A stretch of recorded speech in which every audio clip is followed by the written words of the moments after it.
Every day, we make decisions based on incomplete information. Whether it's choosing a career path, a medical treatment, or the next business move, we rarely have access to all the data. This is where inferential statistics steps in. It's the secret tool that helps us make educated guesses from the limited data we have. Inferential statistics is all about taking a small sample of data and using it to infer something about the larger population. Imagine you're a student trying to figure out the average score of your entire class, but you only have access to a few friends' grades. Instead of asking everyone, you can use inferential statistics to estimate the overall class performance. Simply put, inferential statistics allows us to generalize from a sample to a population. It helps us draw conclusions, test hypotheses, and make predictions without needing all the data in the world. Let's take a real-life example from healthcare: clinical trials. When researchers develop a new drug, they can't test it on every single person in the world. Instead, they test it on a small, representative group of patients.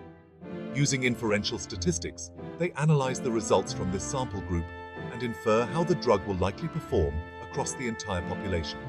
This process saves time, money, and lives. In business, especially in the stock market, investors often make predictions based on sample data. They analyze historical stock prices or company performance to predict future trends. Inferential statistics gives them the tools to estimate future prices or trends based on a sample of past data. By using models like regression analysis, they can forecast with a degree of confidence. Two key ideas in inferential statistics are confidence intervals and hypothesis testing. A confidence interval gives us a range in which we believe the true population parameter lies.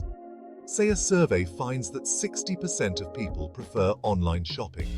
Using inferential statistics, we might say we're 95% confident that between 57% and 63% of the entire population prefers online shopping.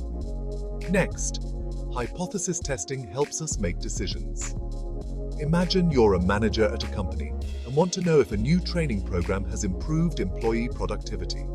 You gather data from a sample, and hypothesis testing will tell you if the observed difference is significant or just due to random chance.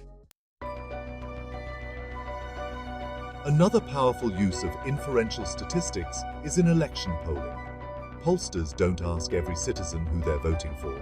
They sample a small group. Using this sample, they can estimate how the whole country might vote. These estimates come with a margin of error, and again, confidence intervals are key.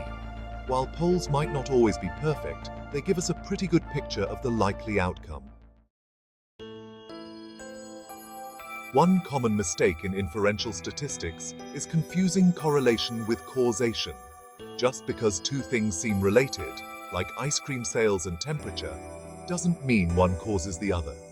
Inferential statistics helps us dig deeper to understand these relationships. Inferential statistics empowers us to make informed decisions, from business investments to healthcare advancements and beyond. By understanding and applying its principles, we can navigate uncertainty with confidence.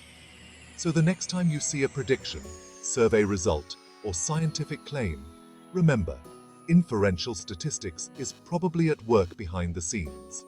Stay curious, keep learning, and don't forget to subscribe to our channel for more insights into the world of statistics. Hit the like button if this video helped you understand inferential statistics, and drop a comment if you have any questions. See you next time.